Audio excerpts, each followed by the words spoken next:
Ena strah, ki imajo ljudje, je ta, da bo nekdo drug prevzel nadzor nad njihovim umom. Ja.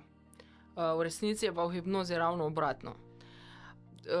Ta strah, da bo nekdo upravljal nad vašimi mislimi, je nepotreben zaradi tega, ker to, da gre nekdo v trans, ne pomeni, da se odklopi, da ne sliši, kaj mu drugi govori, da se ne zaveda, kaj se dogaja. Kadarkoli nekomu nekaj ne paše, lahko prekine, lahko reče, ne, tega ne bom poslušal, pač ves nadzor ima in v bistvu je hipnoza ravno to, da si bolj fokusiran, da še bolj slišiš, da še bolj razumeš in ne ravno obratno, da greš kar nekam in da ne veš, kaj se s tabo dogaja.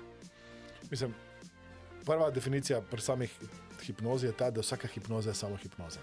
Ja. Je to, kar si rekla ti. Ne? Torej, jaz moram dovoliti tebi, da tvoja sugestija pride k meni noter. Tako.